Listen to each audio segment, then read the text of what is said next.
नमस्कार. आजच्या कार्यक्रमाला प्रमुख अतिथी म्हणून उपस्थित असलेले माजी केंद्रीय मंत्री सुरेशजी प्रभू, निलेशजी सांबरे, भावा भगवानजी सांबरे आणि मातोश्री आणि उपस्थित सगळं रत्नागिरी आणि कोकणच्या परिसरातून आलेले सर्व नागरिक आणि मान्यवर बंधू आणि भगिनींनो, सर्वप्रथम ज्या नावाने या संस्थेची मुहूर्तमेळ रोवली गेली आहे त्या जिजाऊंच्या आणि छत्रपती शिवाजी महाराजांच्या चरणी मी नतमस्तक होतो. आणि सांबरे साहेबांचं विशेष, जनरल मी संपादक आहे, इतक्या सहजासहजी कोणाचं कौतुक करत नाही आम्ही लोक, फार निष्ठुर असतो. पण ज्या नावाने तुम्ही संस्था सुरू केली त्या नावाचं साकल्य आणि त्या नावाचं महत्व तुम्ही खूप चांगल्या पद्धतीने जपतायत, त्याबद्दल तुमचं खरंच मनापासून अभिनंदन. जी अवघ्या महाराष्ट्र भूमीची माता आहे त्या मातेने हा महाराष्ट्र उभा करण्यासाठी, महाराष्ट्राला स्वराज्याचं रूप देण्यासाठी ज्या पद्धतीचे प्रयत्न केले होते, जवळपास त्याच माऊलीच्या मायेच्या गर्भरेशमी पदराने तुम्ही या कोकणवासियांची सेवा करण्याचा प्रयत्न करताय आणि त्यासाठी म्हणून तुमचं वारंवार अभिनंदन आणि कौतुक करणं मला क्रमप्राप्त वाटतं.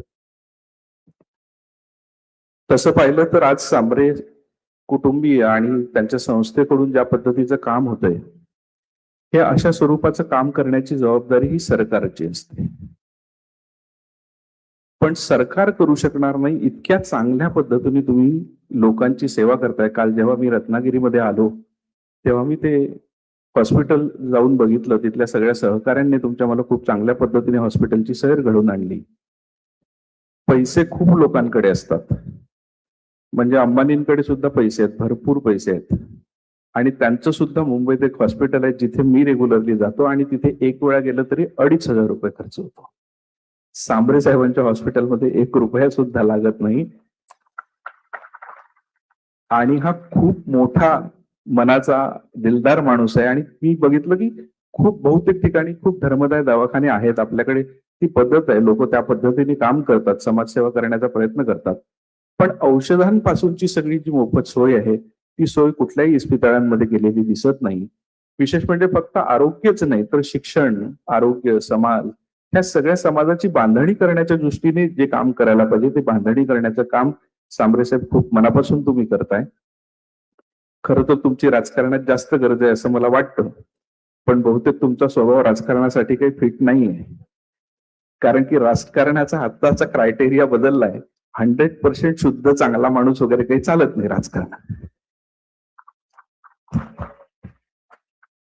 तुमच्यात थोडासा बनावटपणा असता तर कदाचित त्यांनी चालवून घेतला असता. तर त्याच्यामुळे तुमचं तिकडे जर बहुतेक जे काही तुम्ही प्रयत्न करताय त्या दिशेने तुमचं ते फलित होत नाहीये. पण जे माणसं जोडण्याचं काम तुम्ही केलंय ते काम तुम्हाला कुठलंही राजकारणातल्या पदापेक्षा खूप महत्वाचं काहीतरी देऊन जाईल, याबद्दल मला जराही शंका वाटत नाही. मी आलो तेव्हापासून कार्यक्रमाच्या निवेदकांपासून सगळेजण वारंवार उल्लेख करतात की देशाच्या पंतप्रधानांनी इंधन वाचवायला सांगितलंय आणि ते इंधन वाचवण्यासाठी म्हणून तुम्ही या कार्यक्रमाचा छोटा स्वरूपात हा कार्यक्रम करण्याचा निर्णय घेतला.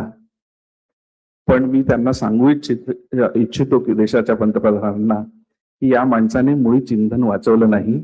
या माणसाने माणसांचं जे इंधन उभं केलंय त्या इंधनाला तुम्ही कुठल्याही शक्तीने कमी किंवा जास्त असं तोडू आणि मोलू शकत नाही.